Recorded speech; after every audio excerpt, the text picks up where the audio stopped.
l'employabilité est difficile. La précarité. N'est-ce pas? Oui. Alors nous nous servons de ces deux éléments pour dire, ceux pour la retraite, à qui il reste ces 2 ans, est-ce qu'il est souhaitable qu'on vous verse la fonction publique? La réponse est non. Pourquoi? Parce que vous allez perdre votre ancienneté avec les cotisations sociales qui ont déjà été prélevées sur vous, versées à la CNSS, alors que vous travaillez à la fonction publique.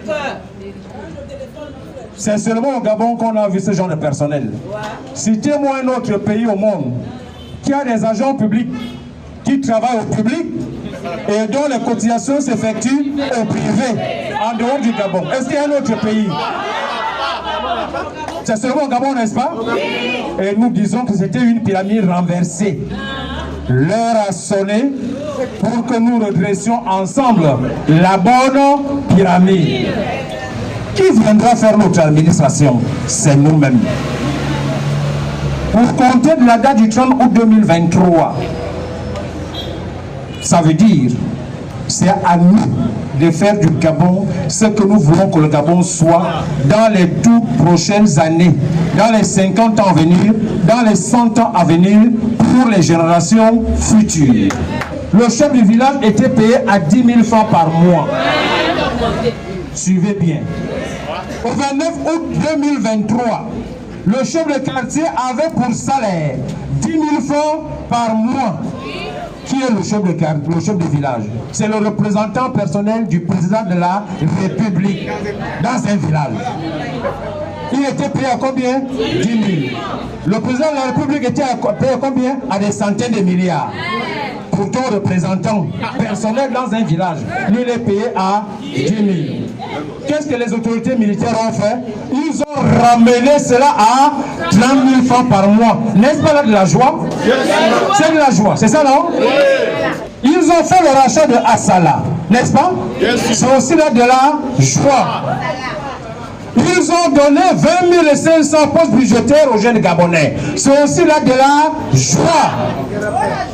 N'est-ce pas? Oui. Ils ont payé les rappels des retraités à hauteur de 28 milliards le 24 février 2024. C'est aussi là de la joie. Le 12 novembre 2024, ils ont procédé au paiement des rappels soldes des agents publics, civils et militaires. C'est aussi là de la joie. Nous avons même vu les travaux lancés dans tout le Gabon. Pour exemple, avec l'ancien régime, PK5, PK12, 7 km. 7 ans. PK5, PK12, 7 km. Les anciennes autorités ont goudronné PK5, PK12 en 14 ans. Or, le CTRI a déjà plus de 600 km de route réhabilitée et bitumée. C'est aussi là de la joie. Mais c'est terrible. Vous avez pensé aux auxiliaires de commandement. Ça a été dit. Vous avez pensé à nos chômeurs diplômés. Ça a été dit. Vous avez pensé à nos retraités. Ça a été dit. Vous avez pensé à toutes les autres populations. Ça a été dit. C'est terrible. Vous avez pensé aux agents publics fonctionnaires par le paiement de la personne. Ça a été dit. Mais c'est terrible. C'est terrible. Regardez tous ces gens-là.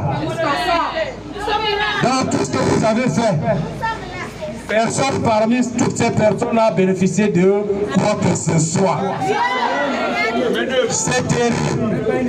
Regardez toutes ces personnes-là. Elles sont en tout 13 000. Elles sont en tout 13 000. Tout ce que nous avons fait n'a pas bénéficié à ces 13 000 personnes. Il a dit que tous les agents de la main-d'œuvre non permanente se lèvent et marchent. Étant donné que nous sommes dans un état de droit, nous allons devoir respecter ce que la loi nous demande de faire. Je vais d'abord poser une question. Est-ce qu'on peut déclencher un mouvement de grève pour contraindre à l'exécutif d'accéder à nos revendications? Est-ce que nous devons rentrer en grève pour contraindre à l'employeur d'accéder à nos revendications?